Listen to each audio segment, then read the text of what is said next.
Hi ചക്കരകളെ, എല്ലാവർക്കും നമ്മുടെ പുതിയൊരു വീഡിയോയിലേക്ക് സ്വാഗതം കേട്ടോ. അപ്പോൾ എല്ലാവരും സുഖമായിട്ടും സേഫായിട്ടും സന്തോഷമായിട്ടും ഇരിക്കുന്നു വിചാരിക്കണം. നമ്മളും സുഖമായിട്ടിരിക്കുന്നു കേട്ടോ. അപ്പോൾ രാവിലെ നമ്മൾ ചായയൊക്കെ കുടി കഴിഞ്ഞു. അതിനുശേഷം പാല് തിളപ്പിച്ചാണ് കേട്ടോ. പാല് തിളപ്പിക്കുന്ന സമയത്ത് എൻ്റെ കയ്യിൽ നിന്ന് അങ്ങനെ കുറച്ച് നമ്മുടെ കൗണ്ടർ ടോപ്പിലല്ല ഗ്യാസിൽ പോയതാണ് കേട്ടോ. ഞാൻ പിന്നെ പാലൊക്കെ വേഗം തന്നെ ഒന്ന് ഒഴിച്ച് മാറ്റി കൊടുക്കുന്നുണ്ട്. ഇന്നത്തെ വീഡിയോയിൽ നമുക്ക് ഒരുപാട് വിശേഷങ്ങൾ, അതുപോലെ റെസിപ്പി, എങ്ങനെയുള്ള കാര്യങ്ങളൊക്കെ ഉണ്ട് കേട്ടോ. അപ്പോൾ ഫുള്ളായിട്ട് നമ്മുടെ വീഡിയോ കാണുക. അപ്പോൾ യൂട്യൂബിനെ കുറിച്ച് കുറച്ച് കാര്യങ്ങൾ പറയുന്നുണ്ട്, അതുപോലെ വേറെയും കുറച്ച് കാര്യങ്ങളൊക്കെ പറയുന്നുണ്ട് കേട്ടോ. അപ്പോൾ നമ്മൾ റൗലിക്കുട്ടി കണ്ടോ, റൗലിക്കുട്ടി നമ്മൾ മണ്ണ് കൂട്ടിയിട്ടുണ്ടായിരുന്നില്ലേ, അതിലൊക്കെ പോയി കളിച്ചിട്ട് നല്ല കളറായിരുന്നു കേട്ടോ. അതിലൊക്കെ കളിച്ച് ആകെപ്പെടെ ചളിയാക്കിയിട്ട് വന്നിരിക്കുകയാണ് കേട്ടോ. അപ്പോൾ നമ്മളിങ്ങനെ ഓരോന്നും അവളോട് ചോദിച്ചു കഴിഞ്ഞാൽ അവൾ ഇങ്ങനെ കരയും കേട്ടോ. അപ്പോൾ അവൾക്ക് ഭയങ്കര ഇഷ്ടമാണ് നമ്മൾ എന്ത് ചോദിച്ചാലും ഇങ്ങനെ അതിനിങ്ങനെ കരഞ്ഞിട്ട് ഇങ്ങനെ മറുപടി പറയട്ട. ഒരു ദിവസം പോലും ഇവളെ കാണാണ്ടിരുന്നാൽ ഞങ്ങൾക്ക് എല്ലാവർക്കും ഭയങ്കര സങ്കടമാണ് കേട്ടോ. എല്ലാ പൂച്ചക്കുട്ടികളെയും കാണാണ്ടിരുന്നാൽ അങ്ങനെ തന്നെ. പക്ഷേ ഇവൾ നമ്മളോട് ഭയങ്കരമായിട്ട് ഇണക്കമുള്ള പൂച്ചക്കുട്ടിയാണ് കേട്ടോ. ശരിക്കും പറയുന്നത് ഇവൾ വീട്ടുപൂച്ച പോലെ തന്നെയാണ്.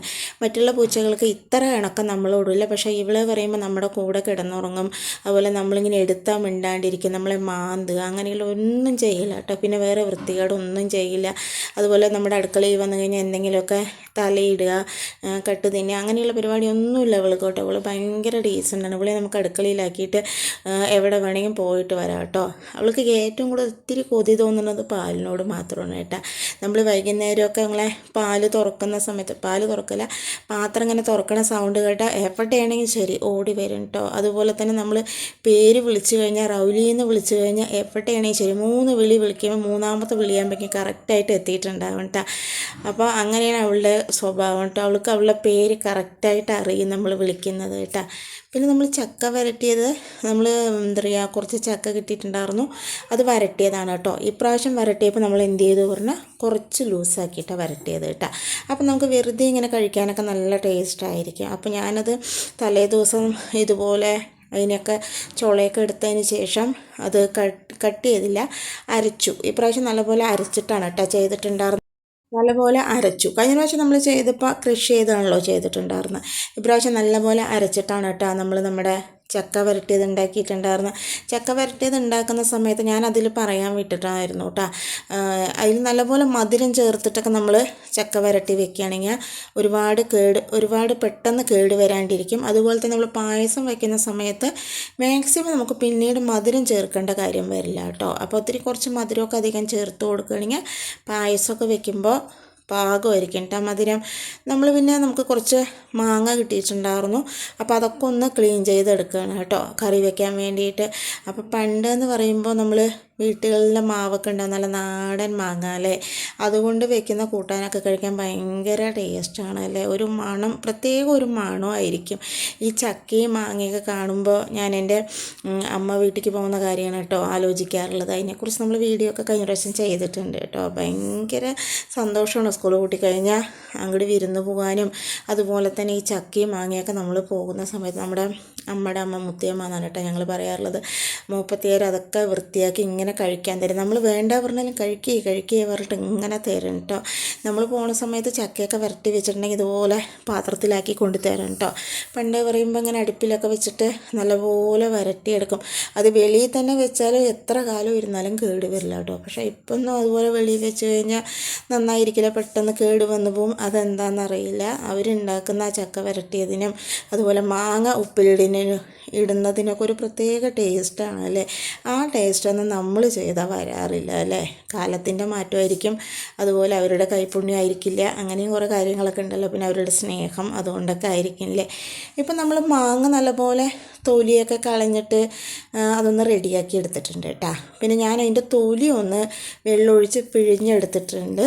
അപ്പം ഇത് പുളിപ്പില്ലാത്ത മാങ്ങയാണെങ്കിൽ മാത്രം നിങ്ങൾ ഈ തോല് വെള്ളമൊഴിച്ച് കഴുകിയിട്ട് ഇതിലേക്ക് ഒഴിച്ചു കൊടുത്താൽ മതി കേട്ടോ. പക്ഷേ നമ്മുടെ മാങ്ങയ്ക്ക് കുറച്ച് പുളി കൂടുതലായ കാരണം ഞാൻ അതുകൂടെ പിഴിഞ്ഞു കൊടുത്തപ്പോൾ കുറച്ച് പുളിപ്പ് കൂടുതലായി പോയി കേട്ടോ. അങ്ങനെ നമ്മൾ അതിലേക്ക് എരിവ്, ഞാൻ കാശ്മീരി മുളക് പൊടിയാണ് കേട്ടോ ചേർത്ത് കൊടുത്തിരിക്കുന്നത്. അതുപോലെ മഞ്ഞൾപ്പൊടിയും കൂടെ ചേർത്ത് നല്ലപോലെ മിക്സ് ചെയ്തിട്ട് ഇനി അത് നല്ലപോലെ ഒന്ന് തിളച്ച് വരട്ടെ കേട്ടോ. അപ്പോൾ അത് തിളച്ച് വരുന്ന നേരം കൊണ്ട് തന്നെ നമ്മളിതിലേക്ക് ഒരു അരപ്പുണ്ടാക്കണം. അപ്പോൾ ഞാൻ അതിന് വേണ്ടിയിട്ടുള്ള തേങ്ങ ഒന്ന് പൊട്ടിച്ചെടുക്കുകയാണ് കേട്ടോ. ഇപ്പോൾ വാങ്ങുന്ന തേങ്ങയ്ക്കും വലിയ മധുരമൊന്നും ഇല്ല അല്ലേ. അപ്പോൾ ഞാനതൊക്കെ വേഗം ഒന്ന് പൊട്ടിച്ചെടുത്ത്. വെള്ളത്തിനും ടേസ്റ്റൊന്നുമില്ല കേട്ടോ. അപ്പോൾ പിന്നെ വേഗം തന്നെ ഒന്ന് ചിരക്കി എടുക്കാൻ പറഞ്ഞിട്ടാണ് കേട്ടോ. അപ്പോൾ നമ്മുടെ മാമ്പഴ പുളിശ്ശേരിയാണ് ഇന്ന് നമ്മൾ ഉണ്ടാക്കുന്നത്. നല്ലപോലെ മധുരമുള്ള നാടൻ മാങ്ങയൊക്കെയാണെങ്കിൽ ഒരു പ്രത്യേക ടേസ്റ്റായിരിക്കും കേട്ടോ നമ്മുടെ മാമ്പഴ പുളിശ്ശേരിക്ക്. അങ്ങനെ നമ്മുടെ മാങ്ങ ഒക്കെ നല്ലപോലെ തിളച്ച് റെഡി ആയിട്ടുണ്ട്. ഞാൻ അതിലേക്ക് ആവശ്യത്തിനുള്ള ഉപ്പൊക്കെ ഒന്ന് ചേർത്ത് കൊടുക്കുന്നുണ്ട് കേട്ടോ. തിളച്ചതിന് ശേഷമാണ് നമ്മൾ ഉപ്പ് ചേർത്ത് കൊടുക്കണം. അത് ഇനി നമ്മുടെ മാങ്ങ നല്ലപോലെ ഒന്ന് വെന്ത് വരണം കേട്ടോ.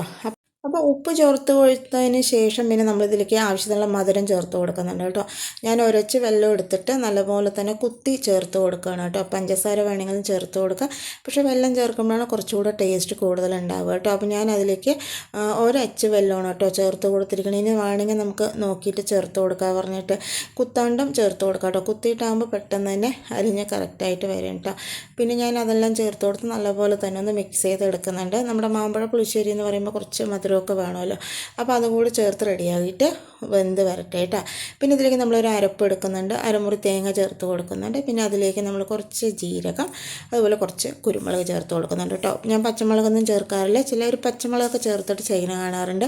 ഇനി നിങ്ങൾക്ക് വേണമെന്നുണ്ടെങ്കിൽ നമ്മുടെ കറി തിളയ്ക്കുന്നതിലേക്ക് പച്ചമുളക് കീറിയിട്ട് ചേർത്ത് കൊടുക്കാം കേട്ടോ. ഞാനത് ചേർത്തിട്ടില്ല, വേണമെങ്കിൽ അത് ചേർത്ത് കൊടുക്കുക. അപ്പോൾ അതും ഒരു ടേസ്റ്റ് ഉണ്ടാവും അരയ്ക്കുന്നതിനെക്കാട്ടിലും. പിന്നെ നമ്മളിതിലേക്ക് അരച്ചുകൊണ്ട് വന്നുള്ള അരപ്പ് ചേർത്ത് കൊടുത്തിട്ടുണ്ട് കേട്ടോ. എന്നിട്ട് നല്ലപോലെ ഒന്ന് മിക്സ് ചെയ്ത് കൊടുക്കുന്നുണ്ട്, നന്നായി തിളച്ച് വരട്ടെ കേട്ടോ. അപ്പോൾ പുളിപ്പ് വേണമെങ്കിൽ മാത്രം നമ്മൾ തൈര് ചേർത്ത് കൊടുത്താൽ മതി കേട്ടോ. ഞാനിപ്പം എൻ്റെ മാങ്ങയ്ക്ക് അത്യാവശ്യം പുളിപ്പുള്ള കാരണം ഞാനൊരു കുറച്ച് തൈര് മാത്രം ഒന്ന് മിക്സിയിൽ ഒന്ന് അടിച്ചിട്ട് ചേർത്ത് കൊടുക്കുന്നുണ്ട്. പുളിപ്പില്ലാത്ത തൈരാണെങ്കിൽ നമുക്ക് കുറച്ച് കൂടുതൽ വേണമെങ്കിൽ ചേർക്കുക. ഇനിയിപ്പോൾ പുളിപ്പ് കുറഞ്ഞ മാങ്ങയാണെങ്കിൽ കുറച്ച് കൂടുതൽ തൈര് ചേർത്ത് കൊടുക്കാം കേട്ടോ. പുളിപ്പിനനുസരിച്ചിട്ട് മാത്രം തൈര് ചേർത്ത് കൊടുത്താൽ മതി. ഇനി ഇത് നല്ലപോലെ ഒന്ന് തിളച്ച് റെഡിയായി വരണം കേട്ടോ. അപ്പോൾ ആവശ്യത്തിനുള്ള മധുരമൊക്കെ ചേർത്ത് കൊടുക്കുക. നമ്മുടെ മാമ്പഴ പുളിശ്ശേരി എന്ന് പറയുമ്പോൾ തന്നെ കുറച്ച് മധുരമൊക്കെ ഉണ്ടാവണമല്ലോ, അപ്പോഴാണ് നന്നായിരിക്കുക. ഇനി നമുക്കിതിലേക്ക് ഒരു സ്പെഷ്യൽ വറവ് ചേർത്ത് കൊടുക്കുന്നുണ്ട് കേട്ടോ. ആദ്യം നെയ്യ് ചേർത്ത് കൊടുക്കുന്നുണ്ട്. നെയ്യിലാണ് നമ്മളിത് കൂടുതലായിട്ട് വറുത്ത് ചേർക്കുന്നത് കേട്ടോ. നെയ്യിന് ഇഷ്ടമില്ലാത്തവർക്ക് വെളിച്ചെണ്ണയിലും വറുത്ത് ചേർക്കുക. അത് ചൂടായതിന് ശേഷം കടുക് ചേർത്ത് കൊടുത്തു, വെന്തയം ചേർത്ത് കൊടുത്തു, 2 വറ്റൽമുളക് ചേർത്ത് കൊടുത്തു. അത് നന്നായി തന്നെ പൊട്ടി വന്നതിന് ശേഷം അതിലേക്ക് ഞാൻ കുറച്ച് വെളിച്ചെണ്ണ കൂടെ ചേർത്ത് കൊടുക്കുന്നുണ്ട് കേട്ടോ. ആദ്യമേ നമുക്ക് വെളിച്ചെണ്ണ ചേർത്ത് കൊടുക്കാം. ഞാൻ നോക്കിയപ്പോൾ നെയ്യ് കുറച്ച് അളവ് കുറവായ കാരണം കുറച്ചുകൂടെ വെളിച്ചെണ്ണ ചേർത്ത് കൊടുത്താണ് കേട്ടോ. വെളിച്ചെണ്ണയും കൂടെ ചേർത്ത് അത് കടുകും വെന്തയൊക്കെ നല്ലപോലെ പൊട്ടി വന്നതിലേക്ക് ഞാൻ അതിലേക്ക് കുറച്ച് മഞ്ഞൾപ്പൊടി ചേർത്ത് കൊടുക്കുന്നുണ്ട് കേട്ടോ. പിന്നെ അതുപോലെ തന്നെ കുറച്ച് കാശ്മീരി മുളക് പൊടി ചേർത്ത് കൊടുക്കുന്നുണ്ട്. ഇനി ഇതിൻ്റെ പച്ചമുളക് എല്ലാം മാറിയതിന് ശേഷം നന്നായി തന്നെ മിക്സ് ചെയ്ത് കൊടുത്ത് ആവശ്യത്തിനുള്ള കറിവേപ്പിലയോട് ചേർത്ത് കൊടുത്തിട്ട് നമ്മളിതൊന്ന് വറവ് ചേർത്ത് കൊടുക്കുന്നുണ്ട് കേട്ടോ. നമ്മുടെ മാമ്പഴ പുളിശ്ശേരിയിലേക്ക് നല്ല ടേസ്റ്റാണ് കേട്ടോ നെയ്യിൽ വറുത്തിട്ടിടുന്ന സമയത്ത്. ഇപ്പം നമ്മുടെ നല്ല ടേസ്റ്റി ആയിട്ടുള്ള കളർഫുള്ളായിട്ടുള്ള നമ്മുടെ മാമ്പഴ പുളിശ്ശേരി റെഡി ആയിട്ടുണ്ട്. ഇനി കുറച്ച് നേരം ഒന്ന് അടച്ചു വെച്ചതിന് ശേഷം നല്ലപോലെ തന്നെ ഒന്ന് മിക്സ് ചെയ്തെടുക്കുന്നുണ്ട് കേട്ടോ. അപ്പോൾ നമുക്ക് കഴിക്കാനുള്ള മാമ്പഴ പുളിശ്ശേരി റെഡി ആയിട്ടുണ്ട്. ഇനി രാവിലേക്ക് നമുക്ക് ആപ്പത്തിന് കൂടെ കഴിക്കാൻ വേണ്ടിയിട്ട് നല്ല ക്രീമി ആയിട്ടുള്ള മുട്ടക്കറിയാണ് കേട്ടോ ഉണ്ടാക്കുന്നത്. നല്ല ടേസ്റ്റാണ് അത് ഉണ്ടാക്കുന്നതല്ല കഴിക്കാൻ നല്ല ടേസ്റ്റാണ് കേട്ടോ. അപ്പോൾ ഇത് ഞാൻ വീഡിയോ ആയിട്ട് എടുത്തിട്ടില്ല റെസിപ്പി. ഇനി വേണമെന്ന് ആരെങ്കിലും ചോദിക്കുകയാണെങ്കിൽ ഞാൻ റെസിപ്പി ആയിട്ട് ഇനി ചെയ്യാം കേട്ടോ. അപ്പോൾ നമ്മൾ ഇനി അടുത്തത് പറയാൻ പോകുന്നത് എന്താ പറയുക, നമ്മുടെ യൂട്യൂബിനെ കുറിച്ചുള്ള കുറച്ച് കാര്യങ്ങളാണ് കേട്ടോ. അപ്പോൾ നമ്മുടെ ഒരു കുട്ടി ചോദിച്ചിട്ടുണ്ടായിരുന്നു നമ്മുടെ ചാനൽ മോണിറ്റൈസ് ആയോ എന്നൊക്കെ കേട്ടോ. അപ്പോൾ ഇത് യൂട്യൂബ് എന്ന് പറയുന്നതിന് വളരെ ബുദ്ധിമുട്ടുള്ളൊരു കാര്യമാണ്. കാണുമ്പോൾ വളരെ സിമ്പിളാണ്. ഇങ്ങനെ എന്താ പറയുക, നമുക്ക് കണ്ടതും കേട്ടതും ഒക്കെ എടുത്തിട്ട് ഇങ്ങനെ വീഡിയോ ചെയ്യുന്നു, കാശുണ്ടാക്കുന്നു എന്നൊക്കെ എല്ലാവരും പറയുന്നുണ്ട് അല്ലേ. ശരി തന്നെയാണ് കേട്ടോ. കാശ് കിട്ടുന്നവർക്ക് അതൊരു ബെസ്റ്റ് പരിപാടി തന്നെയാണ്. യൂട്യൂബ് പറയുമ്പോൾ ചിലവരുടെ വീഡിയോ അവർ എന്തിട്ടാലും കാണാൻ ആൾക്കാരുണ്ടാവും അല്ലേ. ചിലവർക്ക് അങ്ങനെയല്ല, എത്ര നല്ല കാര്യങ്ങളിട്ടാലും ആരും തന്നെ കാണാനുണ്ടാവില്ല. അപ്പോൾ യൂട്യൂബ് പറയുമ്പോൾ വലിയൊരു ലോകമാണ് കേട്ടോ. നമ്മളിങ്ങനെ കാണുമ്പോൾ നമുക്കത് വളരെ ചെറുതായിട്ടും വലിയ കാര്യമല്ലായിട്ടൊക്കെ തോന്നും. പക്ഷെ നമ്മൾ അതിൽ ഇറങ്ങി ചെയ്യുമ്പോഴാണ് അതിൻ്റെ ബുദ്ധിമുട്ടുകൾ എന്തൊക്കെയാണെന്ന് നമുക്ക് മനസ്സിലാവുള്ളൂ കേട്ടോ. ചിലവർക്ക് നമ്മൾ നോക്കുമ്പോൾ വ്യൂസേ ഉണ്ടാവില്ല. ചിലവർക്ക് നോക്കുമ്പോൾ ഒരു 300-400 വ്യൂസ് ഉണ്ടാകും, ചിലപ്പോൾ അതിലും കുറവായിരിക്കും വ്യൂസ്. അതൊക്കെ ഓരോ ആൾക്കാരുടെ സമയം പോലെയാണ് കേട്ടോ. ചില വീഡിയോസിനൊക്കെ നല്ല വ്യൂസ് ഉണ്ടാകും. അപ്പം നമ്മളേക്കും ചിലർ വീഡിയോ ഒക്കെ കാണുന്ന സമയത്ത് വ്യൂസ് ഇല്ല, ഇതെന്ത് എന്ന് വിചാരിക്കും കേട്ടോ. ശരിക്കും പറയുകയാണെങ്കിൽ ഞങ്ങളെപ്പോലെ സാധാരണക്കാരായിട്ടുള്ള ആൾക്കാരുടെ സിമ്പിളായിട്ടുള്ള ലൈഫ് സ്റ്റൈലൊക്കെയാണ് നമ്മളെ വീഡിയോസിൽ കാണിച്ചുകൊണ്ടിരിക്കണം അല്ലേ. അതെല്ലാവർക്കും ചിലപ്പോൾ ഇഷ്ടപ്പെട്ടു എന്ന് വരില്ല. ചിലർക്ക് ഇഷ്ടപ്പെടുന്നവർ നമ്മുടെ വീഡിയോസ് കാണും. അപ്പോൾ അങ്ങനെ നിങ്ങൾ കാണുന്നവരുടെ ആ ഒരു ഇഷ്ടത്തിലാണ് നമ്മുടെ ചാനൽ ഇങ്ങനെ പോയിക്കൊണ്ടിരിക്കുന്നത് കേട്ടോ. ശരിക്കും പറയുകയാണെങ്കിൽ ഇതിൽ നിന്നൊക്കെ ഒരു മുന്നേറി വിജയിച്ച് വരിക പറഞ്ഞാൽ ചെറിയൊരു കഷ്ടപ്പാടൊന്നും അല്ല കേട്ടോ. നമ്മൾ മോണിറ്റൈസ് ആകുന്നത് വളരെ കഷ്ടമുള്ളൊരു കാര്യമാണ്. മോണിറ്റൈസ് ആയതിന് ശേഷം നമുക്ക് ഡോളർ കയറി പൈസ വരിക പറയുന്നതും അത് ഇതിലും റിസ്ക് പിടിച്ച കാര്യം തന്നെയാണ് കേട്ടോ. ഒരാൾ കണ്ടാൽ തന്നെ നമുക്ക് ആശ്വാസമാണ് കേട്ടോ. അപ്പം നമുക്ക് വ്യൂസിനനുസരിച്ചിട്ടൊക്കെയാണ് ഡോളർ കാണുകയില്ല, ഡോളർ കയറാറുള്ളത്. അപ്പോൾ ചിലപ്പോൾ ഡോളർ കയറുന്നതൊക്കെ വളരെ വളരെ കുറവായിട്ടായിരിക്കും കേട്ടോ. ലക്ഷക്കണക്കിന് വ്യൂസ് ഉള്ളവർക്കാണ് ഒരുവിധം എന്താ പറയുക സാലറിയൊക്കെ യൂട്യൂബ് ഇൻകമൊക്കെ ഉണ്ടാവാറുള്ളത് കേട്ടോ. നമ്മളെപ്പോലെ സാധാരണ ചെയ്യുന്നവർക്ക് 10ഉം 20ഉം 50ഉം 100ഉം 200ഉം ഒക്കെ വ്യൂസ് കിട്ടിയിട്ട് വലിയ കാര്യമായിട്ടൊന്നും നമുക്ക് എന്താ പറയുക ഡോളറൊന്നും കയറില്ല കേട്ടോ.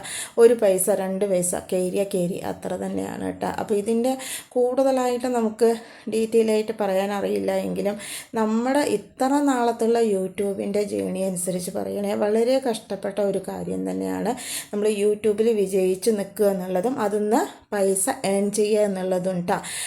ചില സമയം പറഞ്ഞു കഴിഞ്ഞാൽ നമ്മുടെ എല്ലാവരും പറയും നമ്മുടെ വീഡിയോ ക്വാളിറ്റി പോരാണ്ടാണ്, നമ്മുടെ കണ്ടൻറ്റ് ശരിയല്ലാണ്ടാണ്, നമ്മുടെ തമ്പന ശരിയല്ലാണ്ടാണ്. അപ്പോൾ അങ്ങനെയുള്ള കുറേ കാര്യങ്ങളൊക്കെ പറയാറുണ്ട് കേട്ടോ. ശരിക്കും പറയുകയാണെങ്കിൽ അങ്ങനെയല്ല, ചില വീഡിയോസിനനുസരിച്ചിട്ടായിരിക്കും പ്രേക്ഷകർ കണ്ടുകൊണ്ടിരിക്കുക കേട്ടോ. ചിലവർക്ക് നമ്മുടെ ഇങ്ങനെയുള്ള വീഡിയോസൊന്നും കാണാൻ താല്പര്യം ഉണ്ടാവില്ല, ചിലർക്കാണെങ്കിൽ ഇതൊക്കെ കാണാൻ ഭയങ്കര താല്പര്യമായിരിക്കും. പിന്നെ ചില വീഡിയോസ് ഉണ്ട്, ആ വീഡിയോസ് മാത്രമായിരിക്കും ചിലർ ഫോക്കസ് ചെയ്ത് കാണാറുള്ളത് കേട്ടോ. അപ്പോൾ അങ്ങനെയുള്ള ന്യൂജൻ ആൾക്കാരുടെ വീഡിയോസൊക്കെ ഒരുപാട് റണ്ണായി പോകും കേട്ടോ. പക്ഷെ നമ്മളെപ്പോൾ സാധാരണക്കാരുടെ വീഡിയോസൊക്കെ പോകാൻ കുറച്ച് താമസം തന്നെ ആയിരിക്കും കേട്ടോ. അപ്പോൾ കൂടുതൽ ആൾക്കാർ വീഡിയോസ് കാണുന്നത് തന്നെ എങ്ങനെയെന്ന് പറഞ്ഞു കഴിഞ്ഞാൽ ആദ്യം തന്നെ അവർ നോക്കുന്നത് എത്ര വ്യൂസ് ഉണ്ട്, എത്ര സബ്സ്ക്രൈബർ ഉണ്ട് എന്ന് നോക്കിയിട്ടാണ് കേട്ടോ ആൾക്കാർ വീഡിയോ കാണാറുള്ളത് തന്നെ ശരിക്കും പറയുകയാണെങ്കിൽ. പക്ഷേ വ്യൂസും സബ്സ്ക്രൈബറും കുറവുള്ളവരുടെ വീഡിയോസിന് ക്വാളിറ്റിക്കും അവർ കാണിക്കുന്ന ഡിഷസിനൊന്നും ഒരു എന്താ പറയുക കുറഞ്ഞ് കാണാൻ പറ്റില്ല കേട്ടോ. അത്രയും നല്ല കാര്യങ്ങളായിരിക്കും അവരും കാണിക്കുന്നത്. നോക്കുമ്പോൾ അവരും നമ്മളും കാണിക്കുന്നത് യാതൊരു വലിയ വ്യത്യാസങ്ങളൊന്നും ഉണ്ടാവില്ല. പക്ഷേ അത് ഓരോ ആൾക്കാരുടെ ഇഷ്ടമാണല്ലോ.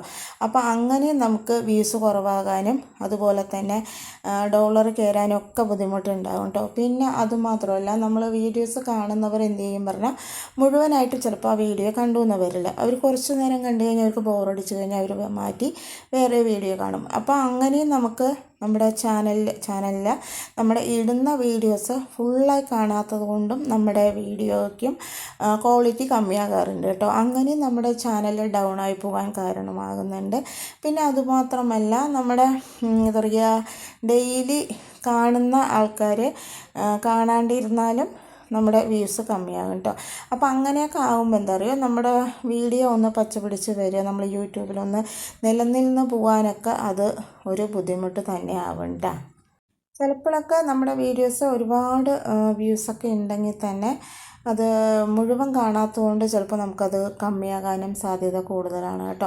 അപ്പോൾ ആരെയും നമുക്ക് ഇതിനു വേണ്ടി നിർബന്ധിക്കാൻ പറ്റില്ല. ഒക്കെ ഓരോ ആൾക്കാരുടെ ഇഷ്ടമല്ലേ, അവർക്ക് ഇത് മുഴുവനായിട്ട് കാണണോ അത് കാണാണ്ടിരിക്കണോ എന്നൊക്കെ കാണുന്നവരുടെ ഇഷ്ടമാണ് അല്ലേ. നമുക്ക് അവരോട് ഞങ്ങളുടെ വീഡിയോ മുഴുവൻ കാണൂ, ഞങ്ങളെ സബ്സ്ക്രൈബ് ചെയ്യൂ, സപ്പോർട്ട് ചെയ്യൂ എന്നൊക്കെ പറഞ്ഞിട്ട് യാതൊരു കാര്യമില്ല എന്നാണ് എനിക്ക് തോന്നാറുള്ളത് കേട്ടോ. അതുകൊണ്ട് തന്നെ എൻ്റെ മാക്സിമം വീഡിയോസിൽ ഞാൻ വീഡിയോ ഇഷ്ടമായാൽ സബ്സ്ക്രൈബ് ചെയ്യൂ, ലൈക്ക് ചെയ്യൂ എന്നൊന്നും പറയാറില്ല. എന്താ പറയുക, അതൊക്കെ അവരുടെ ഇഷ്ടമാണ്. അവർക്ക് ഇഷ്ടമുണ്ടെങ്കിൽ അവർക്ക് സബ്സ്ക്രൈബ് ചെയ്ത് കാണുന്നതിന് യാതൊരു ഇതുമില്ല. പക്ഷെ നമ്മൾക്ക് ഒരാളെ നിർബന്ധിക്കുന്നതിലും അവരോട് ചെയ്യാൻ പറയുന്നതിലും ഒരു പരിധി ഉണ്ടെന്നാണ് ഞാൻ മനസ്സിലാക്കിയെടുത്തിരിക്കുന്നത് കേട്ടോ. അതുകൊണ്ട് തന്നെ എൻ്റെ മാക്സിമം വീഡിയോസിൽ ഞാൻ അങ്ങനെ ഒരു വാക്ക് പ്രയോഗിക്കാറില്ല. എന്താ പറഞ്ഞു കഴിഞ്ഞാൽ അതൊക്കെ അവരുടെ ഇഷ്ടമാണ്. അവർക്ക് ഇഷ്ടമുണ്ടെങ്കിൽ അവർ ഡയറക്റ്റായി തന്നെ അത് സപ്പോർട്ട് ചെയ്യുന്നതായിരിക്കും നമുക്ക് നന്നായിട്ട് അറിയാവുന്ന കാര്യമാണല്ലേ. അതുകൊണ്ട് ഞാൻ ആ ഒരു കാര്യം എല്ലാ വീഡിയോസിലും പറയാറില്ല കേട്ടോ. എൻ്റെ മാക്സിമം വീഡിയോസൊക്കെ എടുത്ത് നോക്കിക്കഴിഞ്ഞാൽ നിങ്ങൾക്കറിയാം ഞാൻ അങ്ങനെ ഏതെങ്കിലും ചില വീഡിയോസിൽ പറഞ്ഞിട്ടുണ്ടാകുന്നല്ലാണ്ട് അത് വളരെ വളരെ കുറവായിരിക്കും. ഇത്രയും വീഡിയോസ് ഇട്ടതിൽ വളരെ കുറവായിരിക്കും അങ്ങനെ ഞാൻ പറഞ്ഞിട്ടുണ്ടാവുക കേട്ടോ. അപ്പോൾ എപ്പോഴെങ്കിലും ഇങ്ങനെ ഒന്ന് ഇടനേരത്ത് ചിലപ്പോൾ പറയാറുണ്ട് എന്നല്ലാണ്ട് എല്ലാ വീഡിയോസിലും ഞാൻ അങ്ങനെ പറയാറേ ഇല്ല കേട്ടോ. അപ്പോൾ അതൊക്കെ ഓരോ ആൾക്കാരുടെ സ്വാതന്ത്ര്യം, അവരുടെ താല്പര്യം, അവരുടെ ഇഷ്ടമാണ് അല്ലേ. ഇതുകൊണ്ടൊക്കെ തന്നെയാണ് നമ്മുടെ വീഡിയോസ് എന്താ പറയുക ഹൈ ആയി പോകുന്നതും ലോവായി പോകുന്നതും ഒക്കെ കേട്ടോ. അപ്പോൾ യൂട്യൂബിൽ വീഡിയോസ് ചെയ്തതുകൊണ്ട് മാത്രം നമുക്ക് വിജയിക്കാൻ പറ്റില്ല കേട്ടോ. അപ്പോൾ ഇനി പുതുതായിട്ട് യൂട്യൂബ് തുടങ്ങുന്നവർക്ക് ശ്രദ്ധിക്കേണ്ട ഒരുപാട് കാര്യങ്ങൾ അറിയണമെന്നുണ്ടെങ്കിൽ ചോദിച്ചാൽ ഞാൻ അടുത്ത വീഡിയോസായിട്ട് ചെയ്യുന്നതായിരിക്കും. നമ്മൾ വിചാരിക്കും നമ്മളൊരു വീഡിയോ എടുത്തു കഴിഞ്ഞാൽ ഇട്ട് കഴിഞ്ഞാൽ അത് ഒരുപാട് പേര് കാണുന്ന നമ്മൾ വിചാരിക്കും കേട്ടോ. പക്ഷേ അങ്ങനെയൊന്നും അല്ല കേട്ടോ സംഭവം. ശരിക്കും പറയുകയാണെങ്കിൽ അത് ഒന്നാമത്തത് നമ്മുടെ ഭാഗ്യം. നമുക്ക് ഭാഗ്യം വേണമല്ലേ. ഒരു അരിമണി നമുക്ക് കഴിക്കണം എന്നുണ്ടെങ്കിൽ പറഞ്ഞു കേട്ടിട്ടില്ലേ, ഓരോ അരിമണിയിലും അത് കഴിക്കുന്നവരുടെ പേര് എഴുതി വെച്ചിട്ടുണ്ടാവുന്നത്. നമുക്ക് ഇതിന്ന് ഒരു ഉറുപ്പ്യ കിട്ടാൻ യോഗം ഉണ്ടെങ്കിൽ അത് കിട്ടും എന്നാണ് കേട്ടോ എൻ്റെ വിശ്വാസം.